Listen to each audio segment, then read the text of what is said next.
I welcome you all to Microsoft Azure Pakistan Community April 2022 meetup. And there are some housekeeping rules that I would like to tell before we proceed to our today's meeting. We plan to meet up online at least once a month on Saturdays, and the online meetings are organized using Microsoft Teams. And the online meetings would be recorded, and later the recordings would be uploaded to Microsoft Azure Pakistan Community YouTube channel. And you are requested to kindly mute yourself during the meeting so that it does not create any disturbance. And the meetup time would be around 1 hour to 1 hour and 30 minutes, depending upon the time that is utilized by the speaker. And there would be 10-15 minutes for QA session in the end.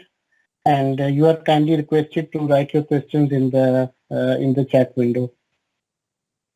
Um, Then we have we are present on LinkedIn, YouTube, and Twitter, and following are the URLs for these social media forms.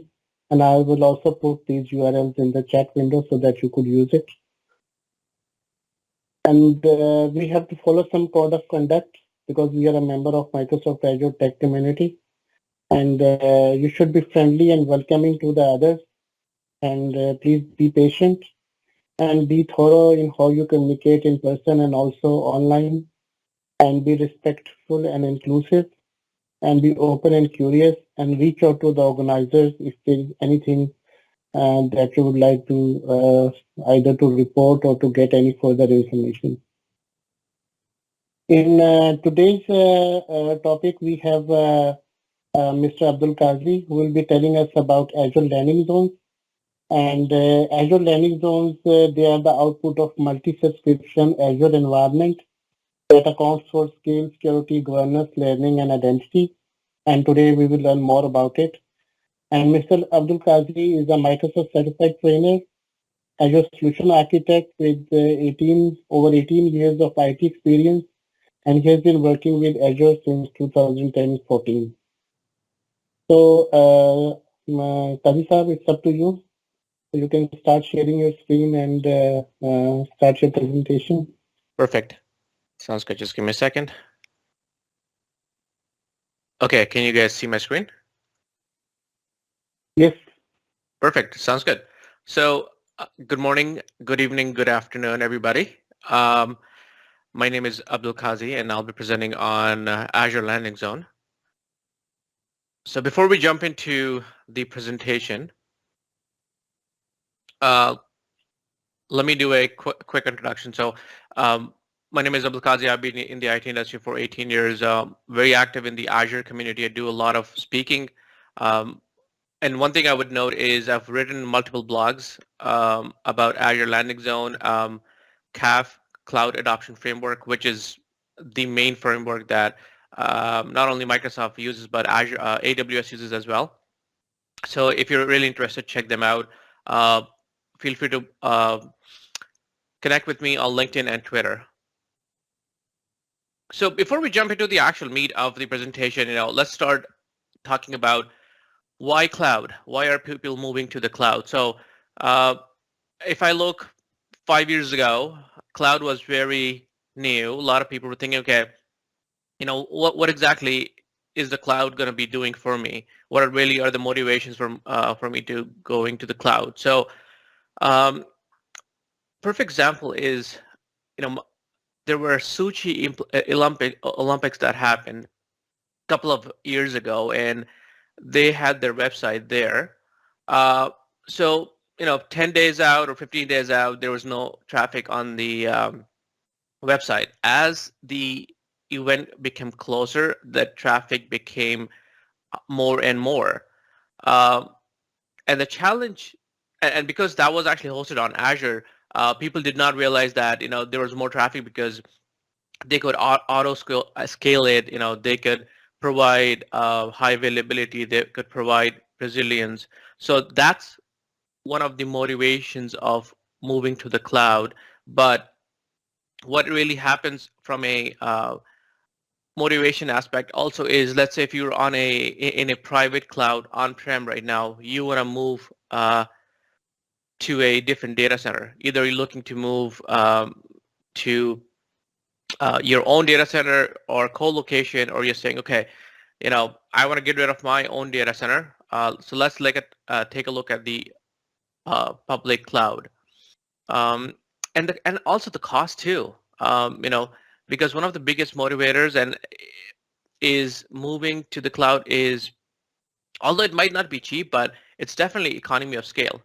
So that factors really play into how cloud is going to play.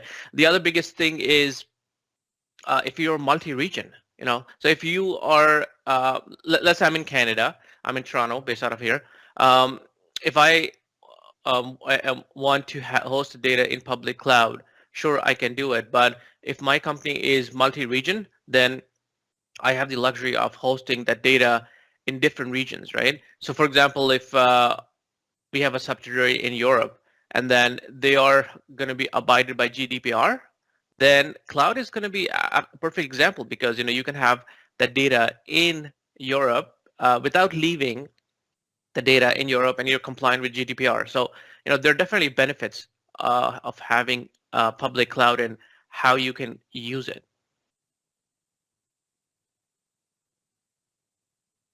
So really, before you jump, you just kind of have to start thinking about the value of the cloud. And I kind of also already mentioned some of the things. Cloud is very agile, meaning um, you can do a lot of things which you would not be able to do on-prem, in a sense that, let's say you are working on a 6-month project just for testing purposes, okay? Now, if you talk about the traditional environment, you would have to procure hardware, software. Procurement time is going to be 30 days. It comes in, somebody's going to set that up, rack it up, set up the operating system, all that. That is going to take a couple of weeks. Now, and the other challenge is, once the project is done, it's already a sunk cost. So the hardware is there. You're like, okay, we need to start look at how we're going to utilize this. It might just be getting dust, because even on-prem environment, generally speaking, companies tend to depreciate depending on their accounting, 3, 5, 7 years. So yeah, sure, you can depreciate that, but still, that's already a sunk cost. If same scenario, you take it in the cloud, what happens is you spin up the environment, it's very fast. Now everything is automated. We'll kind of talk about that in the next couple of slides, but so you basically spin up an environment, test it out for 6 months. You're only paying for what you need, right? You're not paying if you're not using it. So that's one of the biggest advantages of moving to the cloud as well. Plus security. So Microsoft is investing $1 billion, yes, $1 billion every year in security, because think about it, this is their bread and butter. So if you look at Microsoft earnings, quarterly earnings, cloud actually has become the #1 earnings. It has really surpassed which used to be the Microsoft Windows and Office suites and all that, but now the focus is really cloud. So no wonder they're spending so much money in security. And a couple of years ago, I used to work for a Microsoft partner, and people would be like, okay, why should I move to the cloud? What's in it for me? Like, how secure is it? Because people were reluctant of moving their data in the cloud. They wanted to have that data, right? So now the argument is kind of flipped, because Microsoft is investing so much in security. Can you even have that kind of security in your on-prem data center? Probably not. Perfect example is, think about MFA, multi-factor authentication. All accounts would have MFA now. We don't see that happening in on-prem. Sure, you can do it, but natively it's not. It's not really a wrapper, if you will. That is a feature set of those offerings. So that's the biggest thing. Plus compliance. I already talked about compliance. Compliance is going to be the biggest other thing you have to kind of think about. And one of the other things, and I'll mention this also, is cloud-ready environment is not only just the environment.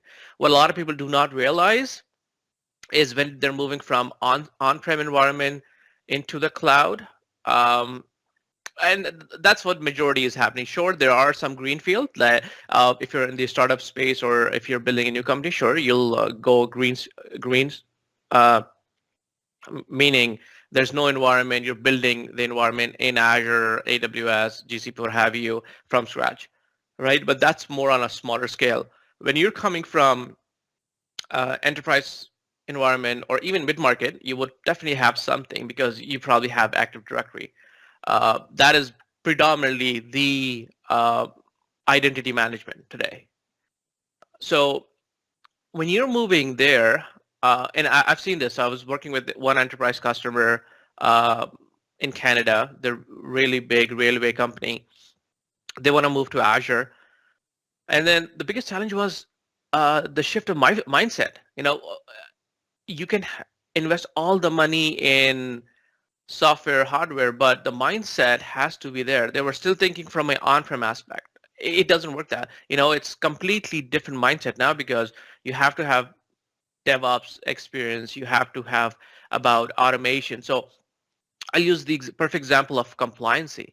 Uh, if you're on-prem, sure, you're in your own data center. Obviously, the data is there. Compliance is not going to be an issue. When you move to cloud, you might have multiple locations, multiple geos and whatnot. Compliance is going to be a major issue. So you have to think from governance. So governance in cloud is going to be totally different compared to on-prem.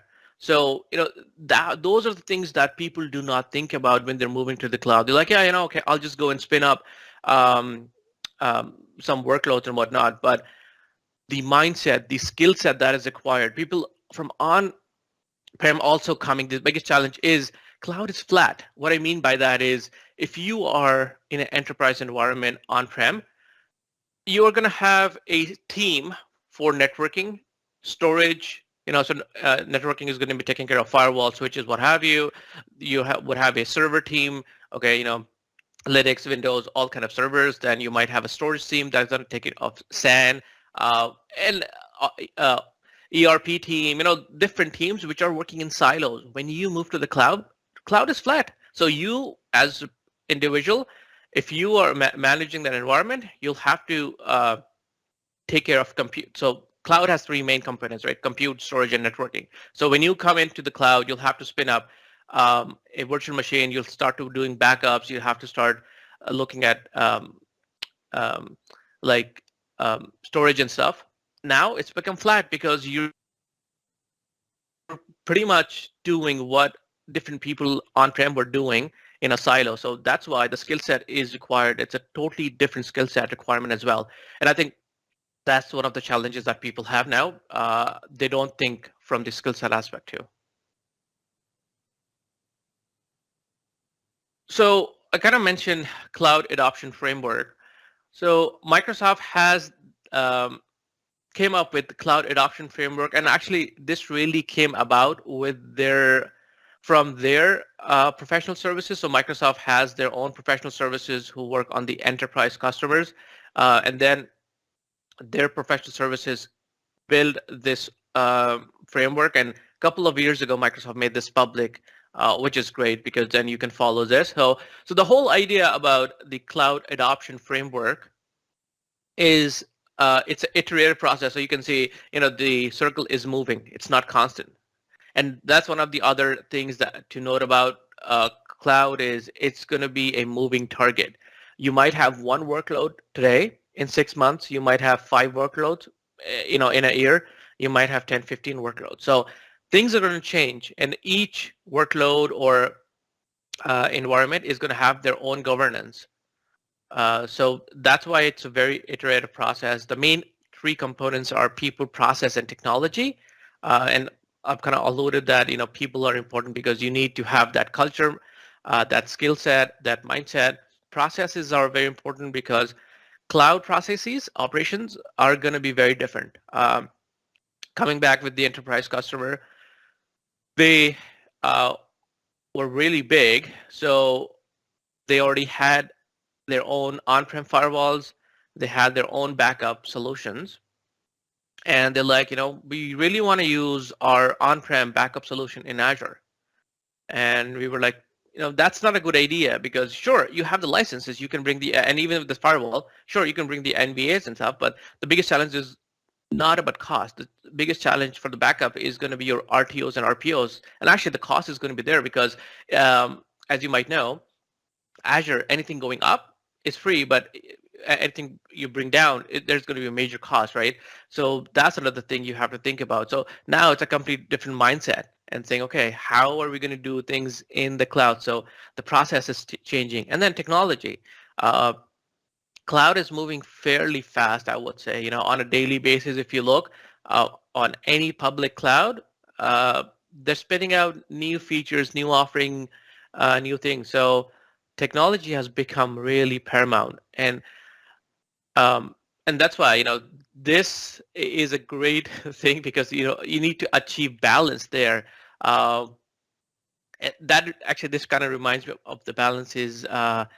I'm not sure if you heard the term shadow IT, but a couple of years ago, shadow IT was very prevalent because what a lot of companies started doing is they started to tighten up the environments.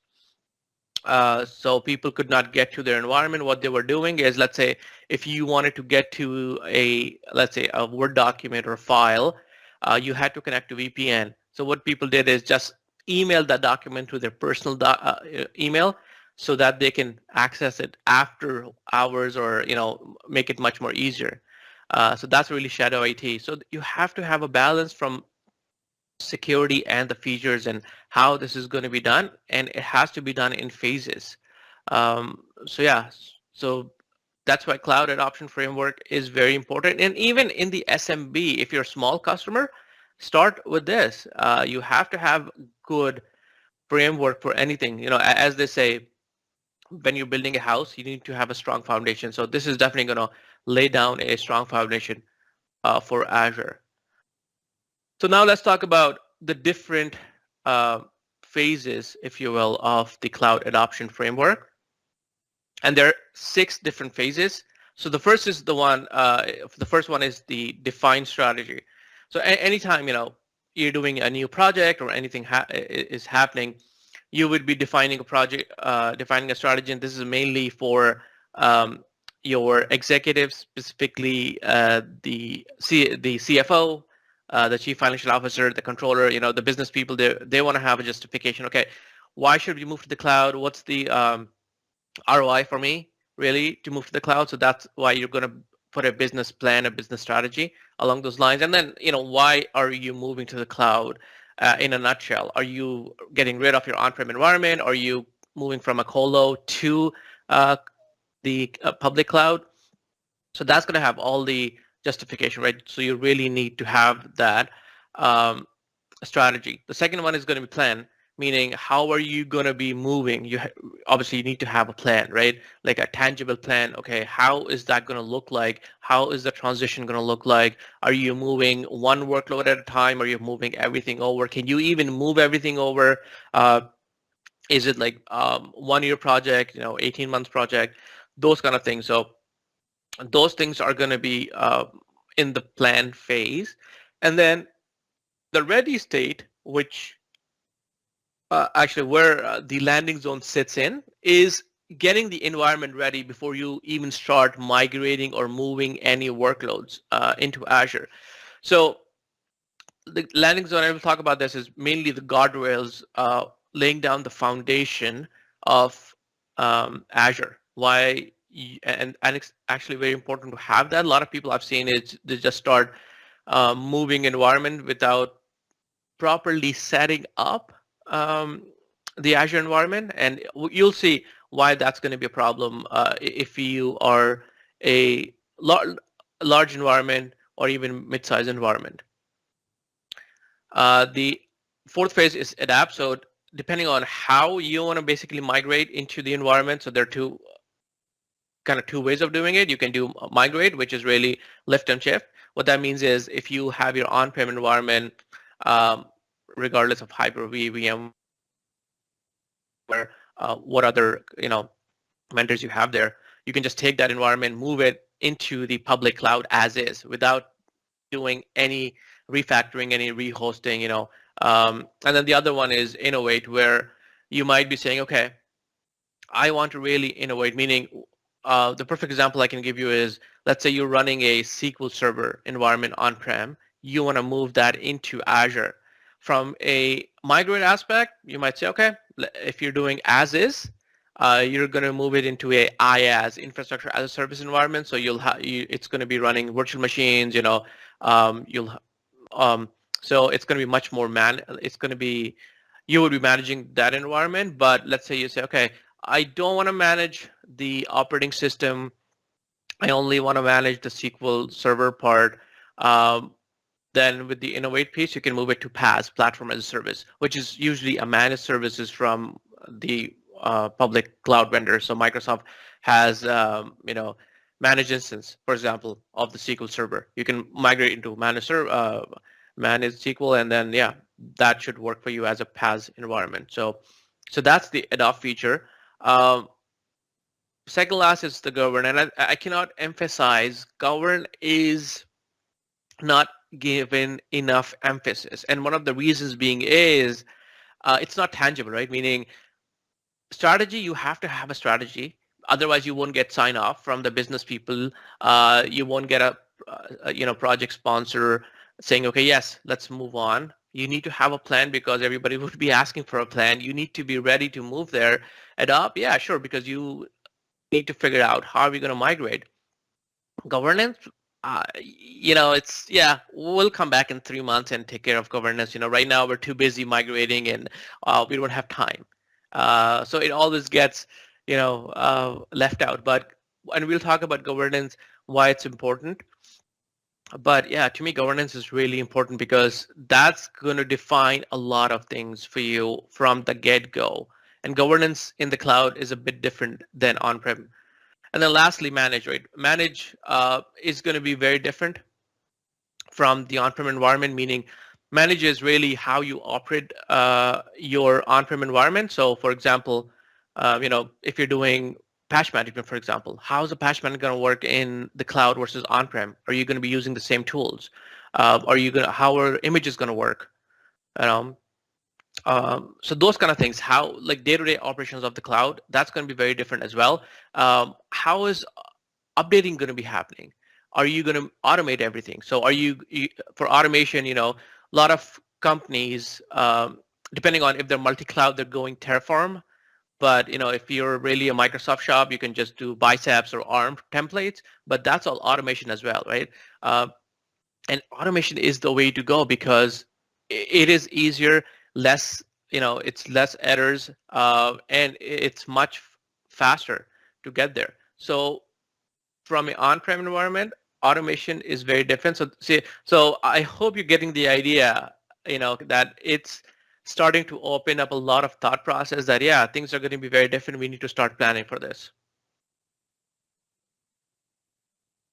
So now let's actually jump into the Azure landing zone. So what exactly is the Azure landing zone? And the funny thing is, I was talking to a customer and they started writing or they started searching Azure landing zone in the search in Microsoft console.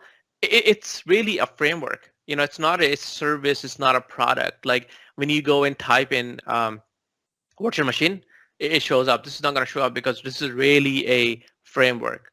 And so sometimes people have a hard time getting their heads wrapped around it, but you'll see how this all aligns into. But the biggest idea about landing zone actually is, and I've mentioned this, is laying down the foundation, the basic foundation. So let's say you're building a house, a bridge, what have you, you have to have a strong foundation, right? So landing zone is really building a foundation, regardless if it's IaaS or PaaS, infrastructure as a service or platform as a service. You need those services to begin with. And then this is how you get started. There are different ways of doing it. There is enterprise scale landing zone as well for the enterprise customers. That gets complicated. That is going to be very detailed because, for example, one of the reasons for this is, let's say you're an enterprise customer, you probably need ExpressRoute. If you're a small customer, you can get away with site-to-site VPN, right? So the enterprise scale really look at the enterprise features and enterprise feature sets when you're designing the landing zone. The other thing is Terraform does an amazing job of having modules. So I like the company I used to work for, actually my previous company, we used to deploy Azure Landing Zone completely with Terraform. It's all automated and it's fairly easy. The other one is going to be Azure Blueprint, and we'll talk about this briefly. The challenge with Azure Blueprint, it has been in preview for 2.5 years. Hopefully Microsoft makes it GA soon, but it's a great way of doing it. But yeah, because it's not GA, you do not want to use that in production environment. There's no SLA on it. That's the biggest challenge. So now here are the designing or design areas for the landing zone. And honestly, I can talk about each design area, and this is going to be a session by itself. So today I'll be mainly focused on the identity, resource, organization, networking design areas, because covering everything is not. We don't have enough time to cover everything. So and then these are basically all needed. So you because you might say, okay, which ones can I use to begin with? So if you are a small customer, or if you want to start from really or if you don't want to go entirely, like you want to start basically from basics, then go with the RBAC, networking and naming and tagging. So these are very essential, I would say. These are the main requirements for the landing zone. The other ones, depending on governance, if you have a governance requirement like HIPAA, SOC, GDPR, then yeah, absolutely go with governance. But if you don't, then that's fine. But RBAC, networking, tagging, those things are going to be very, very important to begin with, because you need to have a strong foundation for the landing zone. So let's talk about RBAC. So this is one of the biggest ones. Well, so let me take a step back and talk about the Azure environment. So the first time you are setting up a Azure environment, you set up a tenant, right? The tenant is going to be, and depending on how you're doing it, so you set up the tenant, you don't have anything there now. You have two options. You can bring your on-prem identity into Azure. So you can do, you can use Dursing, bring everything in, or the other option is going to be, if you're greenfield, you'll just do cloud identities. So once that is done, you'll be using RBAC, so Azure Role-Based Access Control. You'll set up, so once the tenant is set up, then you'll start setting up your subscriptions, and then you will basically have RBAC. So RBAC is used to assign permissions, right? So, and as we can see from a user principal, there are multiple. So there's user, there's group, service principals, and managed identities. And all three have different and depending on the use cases you can use. Ideally, I do not like to use users, because the challenge with the user is, going back to our on-prem philosophy, is if that user leaves the organization, and if you have assigned user to different subscriptions, different places, then you'll have to go individually and remove that user. So it's a best bet to use groups or security groups to make sure that those things are done in much more organized fashion, rather than just adding users haphazardly. And then role assignment, right? So let's say you have a group, you're going to be role assigning that, and then role assigning can be done on different levels. So we can see the scope.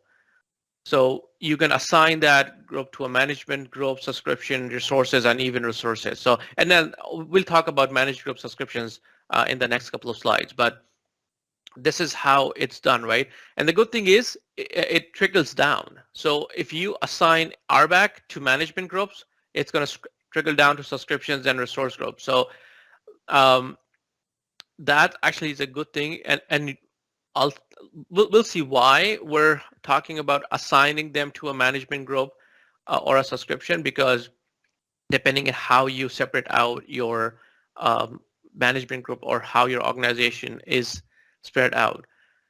One thing I want to call out is there are role definitions. So they are built-in roles. So owner, contributor, reader, I do not recommend you assign anybody the owner unless until it's needed. Obviously, the first one who's setting up the subscription is going to be the owner, right? So with Azure, there's a little bit different. So you have the AD users and then you have the Azure permissions, right? So think about the owner as a global admin. So global admin is more on the Office 365 side, setting up the users and whatnot and those kind of permissions. But owner is mainly the owner of the subscription. Um, so owner and contributors, I do not recommend you assign that because that gives them pretty much keys to the kingdom, if you will. They can do whatever they want. There are built-in roles, so use the built-in roles, or I highly recommend looking at the custom roles, right? Microsoft has custom roles. So let's say if there's going to be somebody who's going to be doing backups, assign them a custom role. The only caveat there is custom roles require Active Directory Premium 1 and 2. So there's a bit of a cost there, but I would say, yeah, go with the custom roles.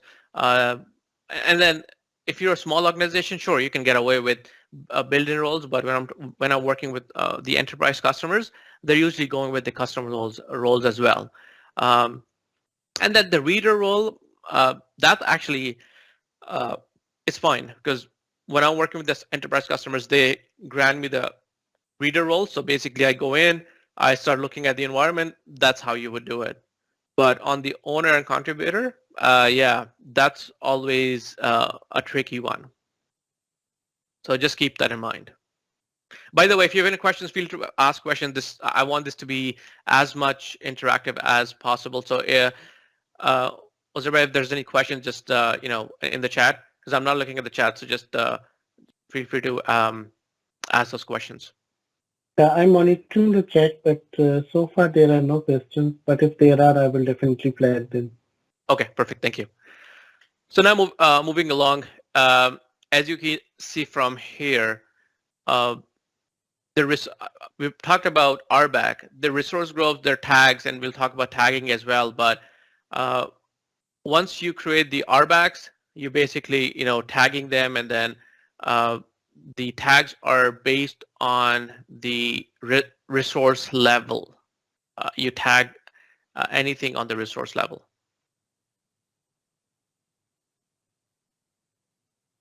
And then for tagging, decision making. So why would you do tagging? So let's talk about tagging for a second. And tagging is very important because if you do not do tagging, then the challenge is going to be you won't know what resources are assigned. So let's say you're working on a project and the project is in different resources, right? In different resource groups, actually. So you would, and then you need to find out the cost. If you do not assign tags, you'll have to go into each individual resource groups and then find the cost from there. What a lot of our companies are doing is they're doing chargebacks, meaning, let's say marketing. They say, okay, I want to run function apps for my marketing tools. That cost of the function apps or whatever the cost related to that marketing app would be charged back to the marketing department from IT. So if you have tags, that's the best and easiest way of doing it. So that's why tagging becomes really important for you to keep track of what you want to do. And then I cannot emphasize enough, make sure you have a good naming convention for tagging and even for resources as well. I've seen multiple times where people did not have a strategy. They started a naming convention and then they wanted to change it. The biggest thing with naming convention is you cannot change it once you've done. So sure, you can change the subscription name. Yeah, but on the resource groups, and on the resource level, there's no way to change it. So what might end up happening is you might recreate those resources and resource group, which is going to be a lot of pain and a longer process. So make sure you have a good naming strategy, that how it's going to work, and then for the entire thing, because a lot of people don't think about multi-region. So I've seen people started in one region and then they did not think, okay, now we're going in a different region, in a different country, or we didn't plan for that name, and it's not even part of our naming strategy now. So you have to start thinking. And actually, Microsoft does a great job of providing guidance on the naming conventions as well. So now let's talk about networking. And actually, if you learn anything out of today's session, I think this would be it, networking. And and one of the reasons being is sometimes networking is an afterthought. And what I mean by that is, you've already planned everything, or actually you've planned everything, and now you're like, okay, let's start talking about networking. Networking to me should be the first piece. And here's the reason why. Um, you cannot have overlapping internal IP addresses if you have a on-prem environment and Azure, right? Like those CIDRs which are non-routable, you cannot have the same one in Azure and in on-prem environment. Sure, you can use third-party tools now, and I know it's starting to trickle in. Microsoft is starting to. I was looking at some updates. It is coming now, but this is one of the challenges I've seen with customers. The other thing is your IP scheme and your CIDR. You have to plan properly. People did not plan properly for how bigger of a IP subnet they want, and then it's hard to change. Now you have to change everything. So that's why networking becomes such a critical piece of how things are going to be done from on-prem environment. So, and then if you look here, let's say, you're moving from on-prem. Do you have a virtual network?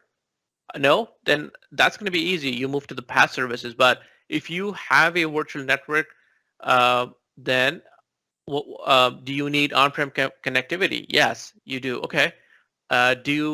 What kind of data is going to be transferred? If you're a small company, sure, you can get away with a site-to-site VPN. If you're a larger enterprise, you would need to get an express route. The other thing is having one site-to-site VPN or even one express route is a single point of failure. So now you have to figure out, okay, do I need another express route? Is that going to be cost effective? Or can I do site-to-site VPN as a redundant connection for that express route, right? So there's a lot of thinking going on here. The other thing is, like I was mentioning about the customer, they wanted to bring their own firewall. How's that going to work from a networking aspect? Because now it's going to get complicated, because when you bring the NVA firewalls, the appliance firewalls like the Palo Alto, Cisco's, what have you, it is complicated because everything changes. Now you have to deal with BGP, you have to deal with a lot of networking. Do you have the skill set in-house to deal with those kind of complexities? And then how's that even going to relate to Azure Firewall? Microsoft actually is doing a pretty good job on the premium version now. A lot of new features that went into GA. So a lot of people are moving in that direction. But yeah, I understand it's not up to par, and it's never going to be, right. Like they won't be able to compete with the Palo Altos of the world, because that's what Palo Alto does as a firewall. So you have to kind of start thinking about how that's going to interface. Again, looking at if you are going to be bringing on-prem environment, a website, to Azure. If you have web app, are you going to have WAF, web application firewall, or not? How's that going to work? How's that traffic going to go? What kind of networking architecture do you need? Do you need really a hub and spoke for the VLANs? Are you going to be doing VNet pairing? So those things have to be thought out before you even start planning to move into Azure. The other one is DNS. I've seen DNS come up, and I believe it was December.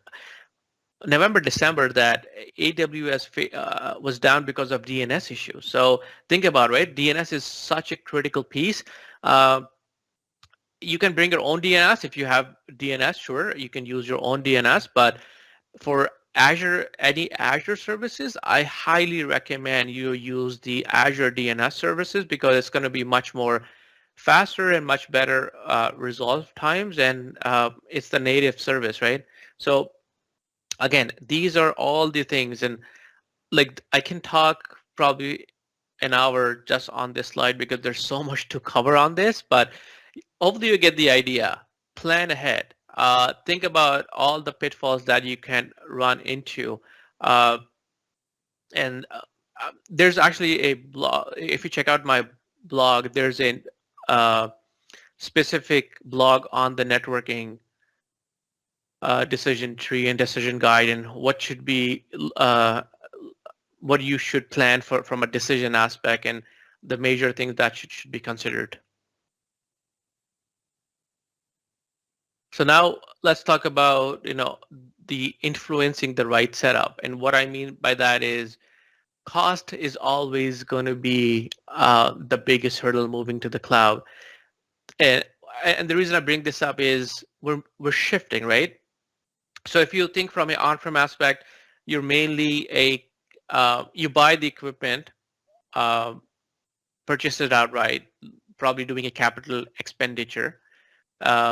You're doing a 3, 5, 7 years depreciation on that, and then it becomes a sunk cost for you.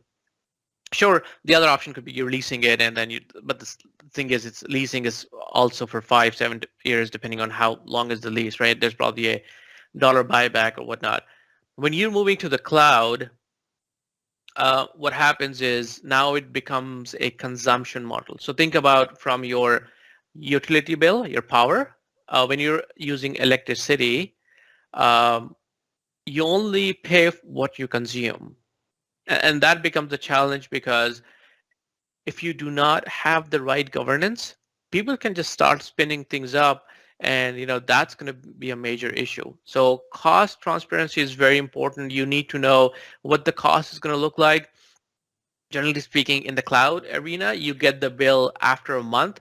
So hopefully the accounting department is not breathing down your throat and saying, "Hey, what happened? Like we're out of budget already. Well, how did this, um, bill come through?" So yeah, you need to have guardrails, and we'll talk about that. But yeah, cost is going to be very important. The other thing is roles and responsibility, and that's what I've talked about. And initially is uh, cloud is very flat. So you have to figure out, okay, who's going to be doing that? On-prem environment, sure, roles or responsibilities are very uh, clearly defined. So, okay, I'm a networking guy. I'll be taking care of networking. I'm a storage person. Okay, I'm doing ERP or those kind of things. In the cloud, the responsibilities are kind of blur, a lot of gray area because of cloud is uh, so flat. So you need to really have a RACI to make sure who's responsible, who's accountable. Uh, I was talking to like one of the enterprise customers I was working was, and they were trying to figure out from a Azure Sentinel policy standpoint, is that going to be whose responsibility is that going to be? Is that going to be the responsibility of the Azure team, or is that going to be responsibility of the global security team of that enterprise customer? So yeah, roles and responsibilities have to be defined fairly quickly and upfront as well to make sure that things move faster and they're um, in a good, healthy state. And then compliancy. That's what I've already talked about, compliancy and security. So um, again, from a compliance standpoint, know what the compliance requirements are going to be so you can plan accordingly. Because HA is going to play big. High availability is going to be very big. So compliance might be an issue. So for example, in Canada, we have two data centers, uh, one in Toronto, one in Quebec City. The challenge is in Quebec City, it doesn't provide availability zones. So if you need availability zones, you have to look at other regions. So, that might be an issue from a compliance aspect. So that has to be figured out from the get-go and see how we're going to play into that. So now let's talk about Azure resources. Excuse me. How we are going to be laying out the foundation of the Azure resources. So the first time, Abdul, yeah. I have one question in the chat Sure. window, and they are saying that if you can enlarge the size of your slides, would that be possible? Sure. I can do that. Give me a second then.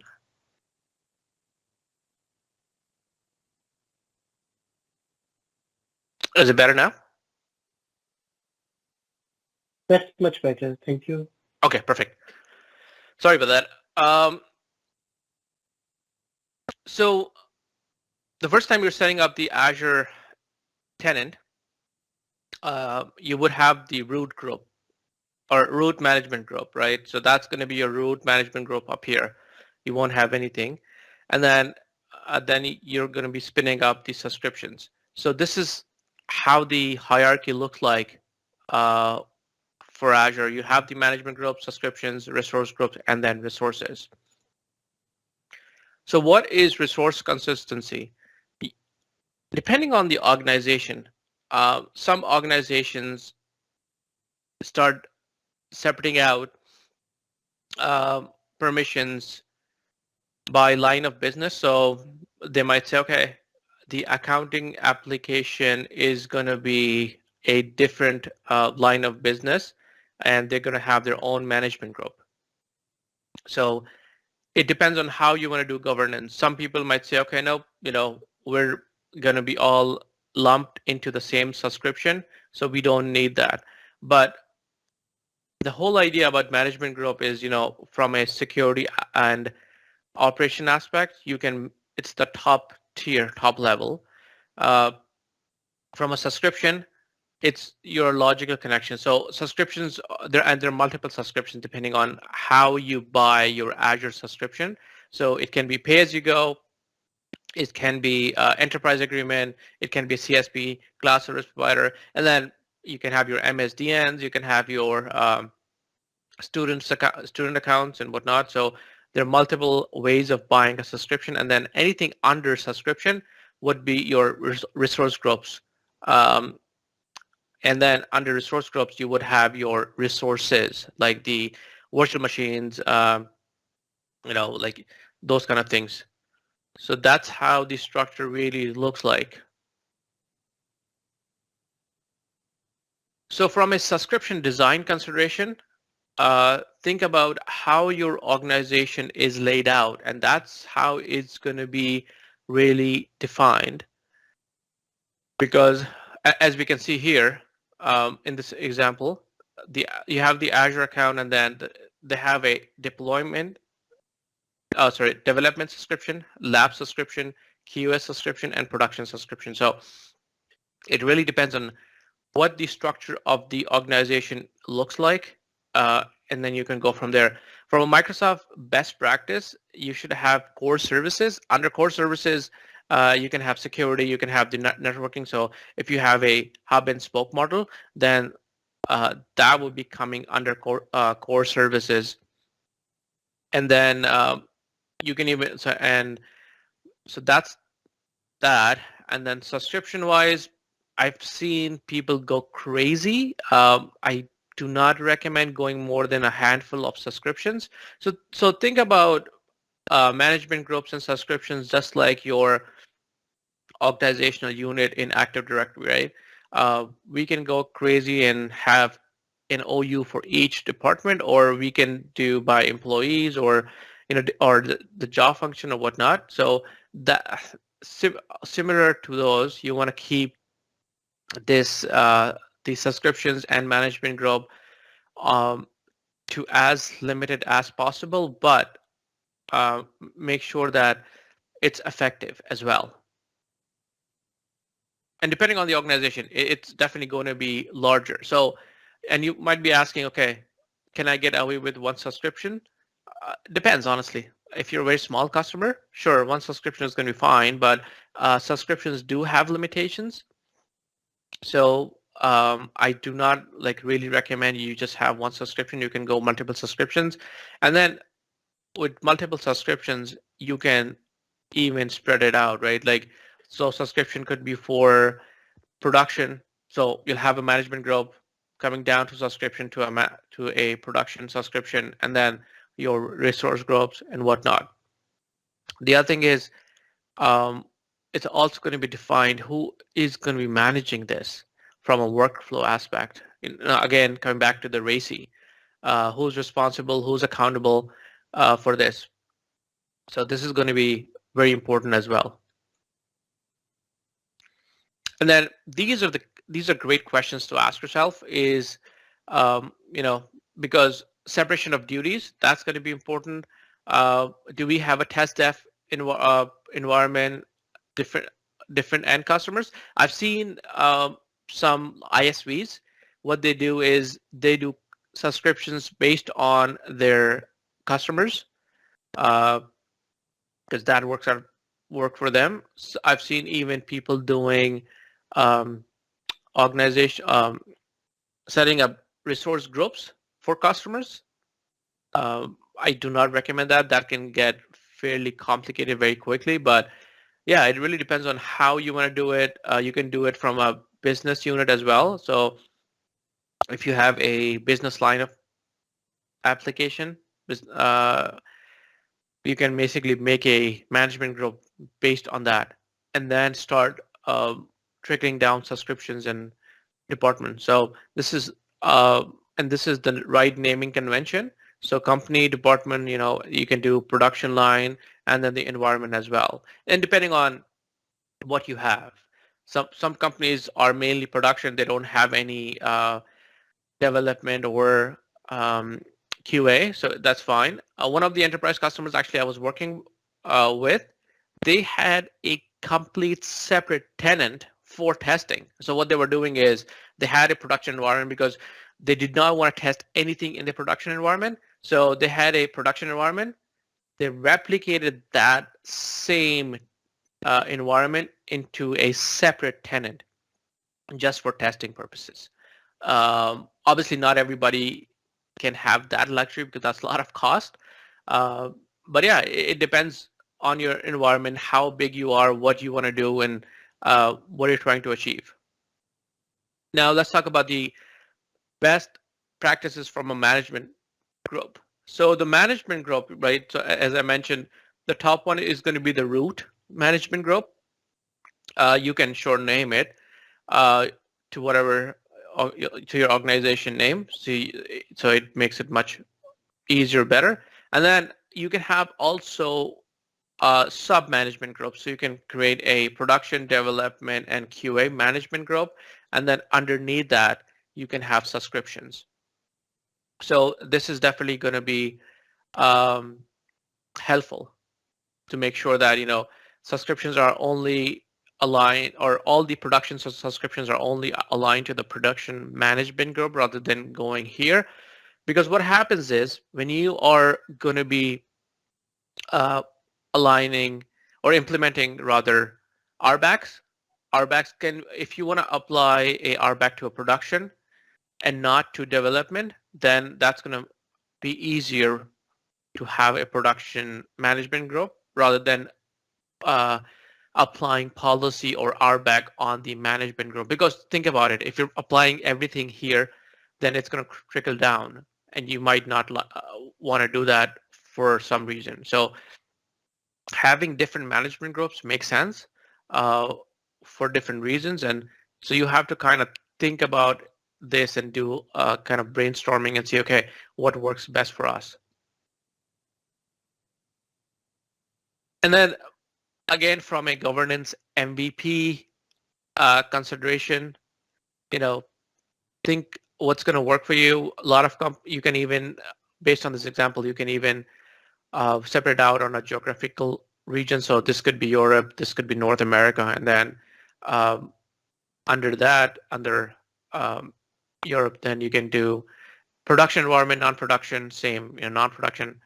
production, and then everything trickles down. So non-production subscription, and then on the production side, you can have mission critical production data, other production environments. So as I said, there are multiple ways of skinning a cat. Uh, you have to really figure out what your company organization looks like, what you're trying to achieve, and then go from there. And then keep in mind, uh, since I mentioned cloud is very iterative, this might change. So you might have a management group and subscription group that might look very different in a year, because you might have added more workloads, you might have different regions, you might even have a merger happening or whatnot. So yeah, this is definitely not constant. It's an iterative process. You have to keep coming back and saying, okay, how do you want to change this as well? So quickly, I'm going to jump and talk about Azure Blueprint. So as I mentioned, Azure Blueprint, the biggest thing, or I guess the good feature about Azure Blueprint is it's gives you a artifacts, and then it's a repeatable process. So you can start laying, Azure landing zone fairly quickly. It has all these controls built in. So it has RBAC policies, ARM templates. You can do resource groups. So that's the main meat of what it entails. And then from Azure Blueprints, you can manage, excuse me, what you want to do at scale. So it is really a repeatable process. So I hope Microsoft makes this GA soon, but I think at this point there are other options out there. A lot of people are using Terraform, Bicep, ARM for automation. So that's another piece that's working as well. So for this one, the first landing zone is going to be the most challenging, obviously, because this is the first time you're setting up a landing zone. So from a compliance requirement to architecture complexity, policies is going to be, from an architecture level, it's going to be fairly simple, but from a compliancy, it's going to be the most difficult, right? So you have to think about how all of these are going to work. Networking and data are going to be much more, can be complicated depending on your environment. So let's say if you're an enterprise customer, sure, if you need express route, then yeah, absolutely, it's going to get complicated. If you can get away with site-to-site VPN, you just need to basic setup. It's not going to be much complicated. Or if you're greenfield, meaning you just have your Azure environment in Azure, so that's going to be less complicated as well. So this really plays out depending on where your company sits and what the landscape of your company looks like. So keep this in mind as well. This is going to help in creating that robust blueprint for the landing zone. And then expanding on the landing zone, there's mainly three things, right? You're hosting. So you have to start thinking, okay, what workloads are we going to be doing? And I kind of mentioned this already, the decisions need to be made about compute, storage, networking, which are the main three pillars, if you will, right? Regardless if you're going IaaS, and in some cases PaaS, because you would need storage and networking regardless what services are you running in Azure. So those things have to be accounted for. You need to know the Azure fundamentals, so the building blocks, right? The RBACs, the identity management, all those things, and then governance considerations is important if you have any compliance requirements. If you're, let's say, in a heavy regulated industry, that is going to come into play. And I think the funny thing is the conversation starts with governance with these organizations, because we have a compliance requirement. Let's talk about that, and then work ourselves backward to the Azure fundamentals, to networking or other components of Azure. So these are the recommended best practices. Obviously, you're going to have the Azure fundamentals, networking, identity, and access management. this is actually huge, identity and access management. And the reason being is obviously if you have an Office 365 environment, then you can start playing into it, but there's so much to do with identity. For example, I kind of talked about MFA, multi-factor authentication. You need to have a multi-factor authentication for all the users. How are you going to be using that? Microsoft actually has a zero trust now, which actually affects all of it, not identity. There's zero trust for networking, storage, databases, but you want to start looking at zero trust as well. You want to look at conditional access. You want to look at because security is paramount, right? Like you as a person, let's say if you have um, let's say if you have owner role or contributor role, you pretty much have the keys to the kingdom. So from an identity and access management, you want to make sure that there are guardrails. The other thing is have a break glass account. What I mean by that is there has to be an account which is not tied to an individual person. And then if something happens, you need that account. Who has access to it? You have to start rotating that account every 90 days, like the password. There has to be an MFA on that account. Obviously, don't put a device MFA because the device cannot be accessed by multiple people, right? So those are things you have to start thinking from identity management. So, and then cost management, I'm seeing a lot of people because I would say majority of the people are already in the public cloud now. So cost is becoming a much more of a discussion, and then cost optimization is becoming a discussion. So what I'm seeing is a lot of people, they're not in IaaS now, so infrastructure as a service, they want to move to PaaS, platform as a service, just to reduce costs. So that's another thing to keep in mind. But initially, people just want to get into the public cloud, and then they would start refactoring and rehosting the environment. But there are multiple ways of controlling cost as well. So these are the main pillars for you to know about the cloud adoption framework and the landing zone as well. Now let's talk about policies. So Azure policies are very important, and the reason being is you control, you can control a lot of things with Azure policy. And I do not recommend like turning on policies from an enforcement aspect, but start taking a look and see how policies are going to be affecting. Assign policies to different resources and then go from there. So, and you can use policies for different reasons. So I'll come back to my example for cost management. Okay. Let's say you do not have any governance today in Azure. You're moving to Azure. There are no guardrails. There's no governance. Anybody can go and spin up.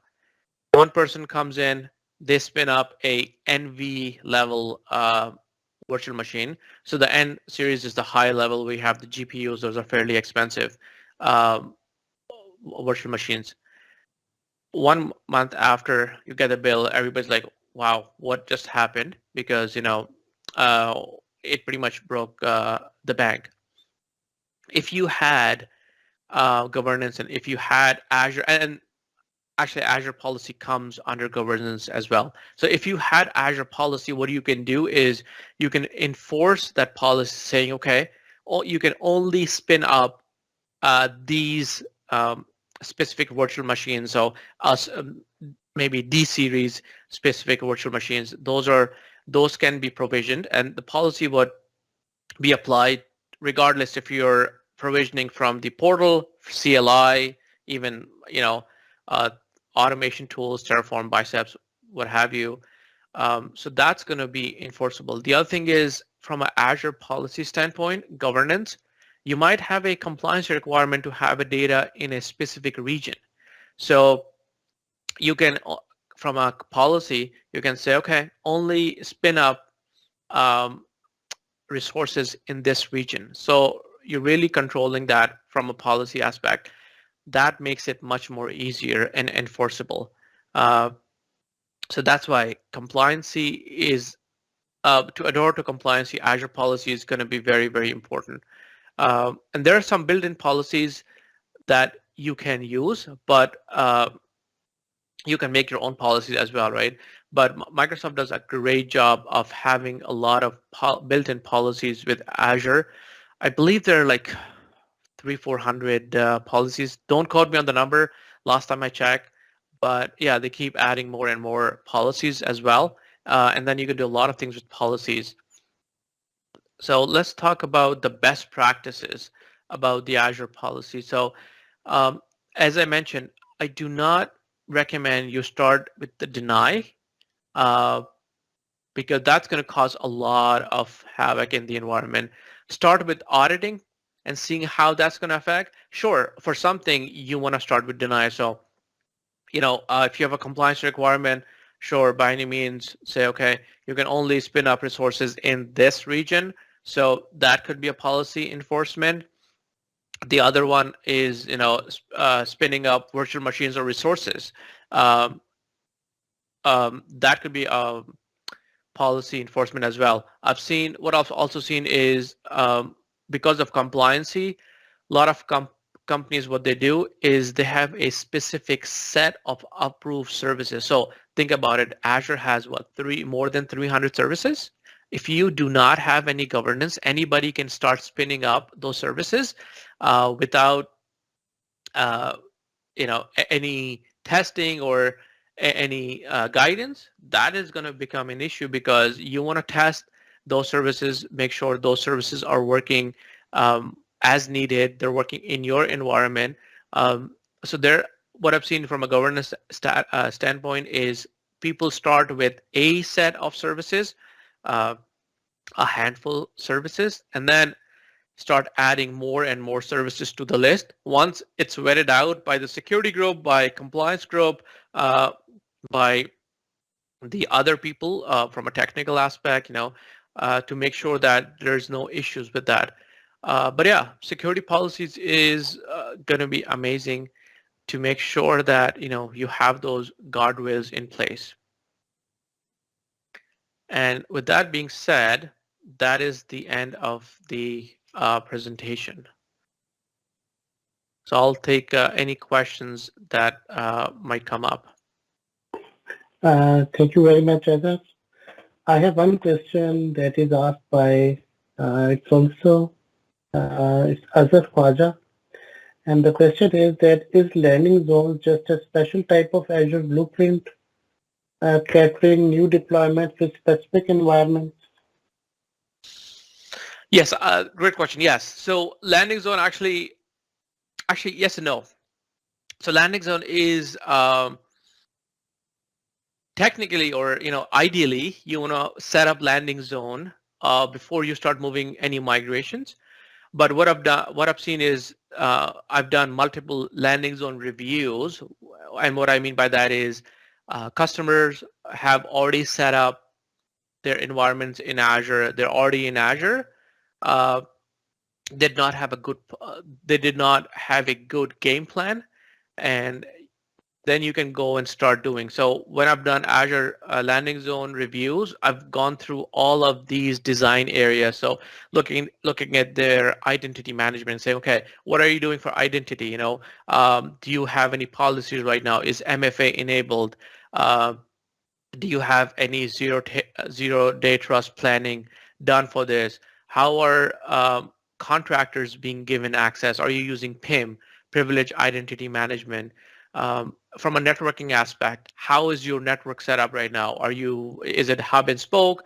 What are the challenges? How is it bulletproof? Are there any gaps? For example, when people start, they might not even have Azure Firewall. They're like, oh, we're just going to be using NSGs, to restrict, which for some work, but ideally you really want to have Azure Firewall, right? So the review process also goes into and looks at the best practices and compares your environment to what your environment should look like. So yeah, it can be done afterwards as well. Hopefully that answers the question. Yes, and then I have also got another question, and that is, do you inspect landing zones from a template, ARM, or bicep?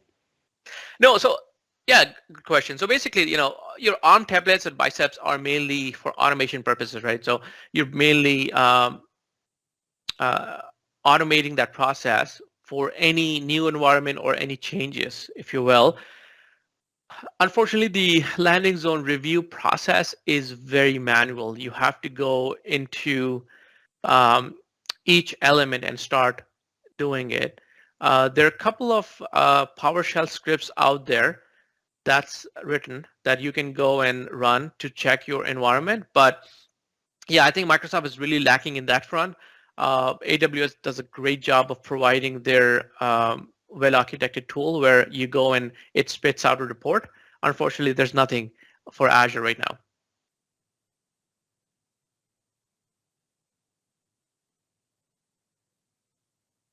That's it. I don't think there are any further questions in the chat window. Perfect. But anyways, Abdul Kazi, it was a very informative presentation. And no doubt this area of Azure landing zones is really critical because more and more organizations are now moving to the cloud. So this is actually very important topic in this discussion. And also, thank you very much for providing your time. I know it's very early in Toronto, but thank you very much for providing your time. And I've also shared the URL of your blog in the chat window. Perfect. So that people can also refer to it. And this presentation will be recorded. It's recorded and it will be posted on our Microsoft Azure Pakistan Community YouTube channel. And when it is available on the YouTube channel, I will send an email to all the group members so that they can go there and they can listen to this presentation. Perfect. Real quick, I posted a link in the chat as well. So this tool actually is amazing. It basically is PowerShell. So you run this script in your Azure environment, and then it spits out quite a bit of reporting as well. This is the best tool we have right now. And actually, I've used this for a lot of Azure landing zone review. So this might be helpful. And then the other thing is, Ozair, what I'll do is I'll also post the slides on my blog as well. So if people want to basically take a look at the PowerPoint slides, that would be helpful to them. Yeah, thank you so much. And I don't see any further questions coming up in the chat window. Yes, there are no further questions. But anyways, Abdul Kazi, thank you very much for your precious time. And I hope you will also give us your time in future. Absolutely. Would be happy to come back for the community. Thank you so much. Have a very nice day. You too. Thank you so much. Okay. Bye-bye now. Bye.